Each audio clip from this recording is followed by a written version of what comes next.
Alright, so today we're going to be showing you all how to make coconut oil. This is the cooked version. So of course, to make coconut oil you need coconut, right?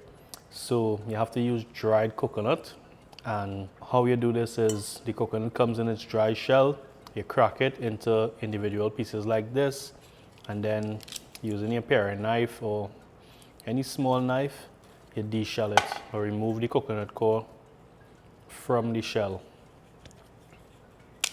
So as you can see, I'm just using my paring knife, and I'm using my thumb here as a kind of stopgap to stop the knife from going further. This will prevent you from accidentally stabbing your other hand. So you just take the tip of your knife and you just wiggle it and just go around the coconut until it's free from the shell. Right, and then you want to cut it up into smaller pieces before you transfer it to your grinder, or in my case, I'm going to be using a blender. Yeah, so we're just going to cut this up and come back with the blender and show you the next step. Right, so as I said, the next step is to blend or further break down the dried coconut. So I'm just going to add in some of the dried coconut into our blender. Yeah, and I'm just gonna cover it with warm water. The warm water will help to open up the pores of the coconut to help it release its oils a lot easier. Right, and we wanna blend this to basically a puree. You wanna break it down as much as possible.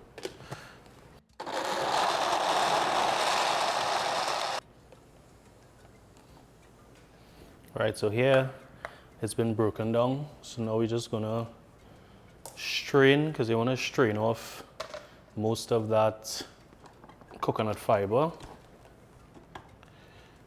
So I'm just straining it through a double strainer.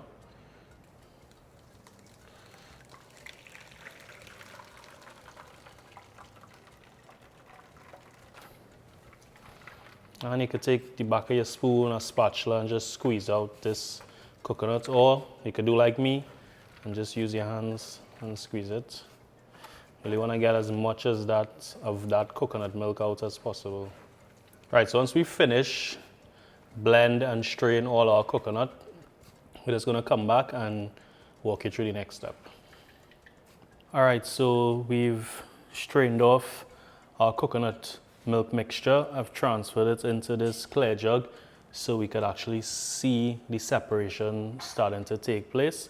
So what I'm going to do now we're going to introduce time into the equation, because we have to allow this to sit, I would say, for a minimum of 2 hours, ideally 12 to 24 hours, but you would see separation from 2 hours. So what's going to happen is that the water will settle to the bottom and the cream will rise to the top. And at that point, we will then have to ladle out the cream and go to the stove to cook our coconut oil. Yeah, so we're going to let this sit and come back in a bit. All right, so it's been about 6 hours now that our coconut has been sitting and allowing the separation to take place. So as you could clearly see through the clear jug, the cream has risen to the top and the excess water has settled to the bottom. So what I'm going to do now, I'm going to ladle the cream into my pot to start to cook off the oil.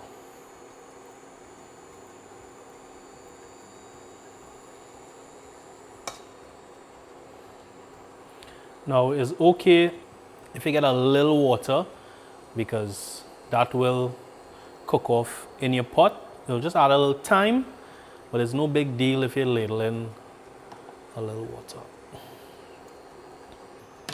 Right, so we're gonna let this cook over medium to high heat to start. You wanna stir this, not constantly, but every 2 minutes or so. It's not something you wanna leave on the fire and forget, as it will burn. Yeah, so we're just gonna get rid of our coconut water here. clean up and come back to the pot. Right, so our coconut mixture has been cooking for about 2 to 3 minutes now. Could already see it starting to get darker in color. I've dropped the heat down to, not all the way down to low, but just under low. To give you an idea, this induction goes from 1 to 10, 1 being the lowest, 10 being the highest.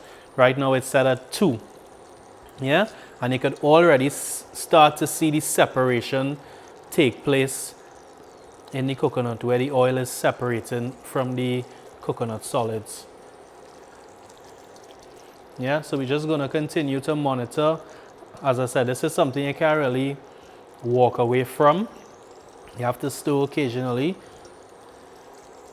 Yeah, so we'll check back in about 5-10 minutes.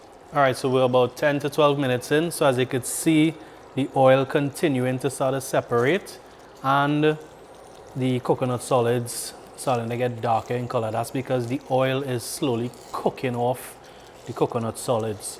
So this will continue to happen. What you'll see throughout is the coconut solids going from white to golden dark brown in color, and the oil continuing to separate with the excess water evaporating. So we're just going to continue to stir occasionally to prevent burning and uneven cooking, and we're doing this on a low to medium heat. Yeah, so we'll check back in about 10 minutes. All right, so we're about 20-25 minutes in. So as you can see, separation continuing to take place, a lot more evident now. The coconut solids are continuing to get darker in color. As I said, it's not something you can really walk away from, unfortunately. You have to just stand and keep stirring and scraping your bottom to ensure for even cooking and you don't get any burnt coconut solids, because that will negatively affect the overall taste and aroma of your coconut oil. So we'll check back in about 10 minutes again. Right, so as you can see, the coconut solids is continuing to get dark brown in color. So this is one of your cues to tell you that you're almost finished. What you're looking for is, or at least one of the things you're looking for is, or your coconut solids to turn a golden brown in color. It's almost like if it's frying in the oil, and all these bubbles is the excess moisture being evaporated from your coconut oil mixture. So you probably have about 5-10 minutes again, and then we could strain and leave to cool. Right, so you could see here coconut really starting to turn brown. The reason you're seeing so much bubbles is the moisture escaping. Remember, the coconut solids are literally frying in the coconut oil at this point, and frying is a dry method of cooking, which is why whenever you fry something you see so much bubbles as evaporation taking place. All the moisture is escaping from the coconut solids in this case. So don't get too worried if you see all these bubbles. This is actually a good sign. When the bubbles start to dissipate, that is also another indication that your coconut oil is finished. Yeah, so we're almost there. Just going to continue to allow it to cook, remembering to stir throughout. All right, so our coconut oil is finished here. Now it's time to strain. Now I am using a metal strainer, which is why I'm able to strain it while it's hot. If you don't have a metal strainer, you'll have to wait until this cools down to room temperature before straining. Okay, so let's strain.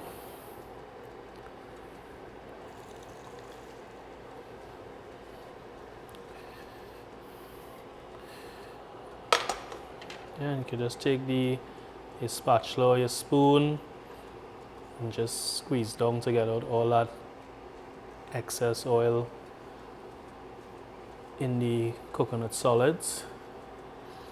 And what you want to do here now is you want to let this coconut oil cool down to room temperature and run it through a cheesecloth just to further refine it. That's optional. If you like some minuscule coconut solids in your coconut oil, then you could leave it as is and you could store this in your refrigerator. Just please understand that it will harden Or you could put it in a bottle and store it on your counter or anything like that, yeah? And of course, you know, we cook a lot of our foods in the Caribbean with coconut oil. So you see how easy it is. Also, what you would notice too is the amount. So if you remember the large jug we had, and we've probably boiled down to, I would estimate about 8 to 10 ounces of coconut oil. So you understand why coconut oil is the price it is, yeah? But it's something you can make at home. Relatively easy, just a little time.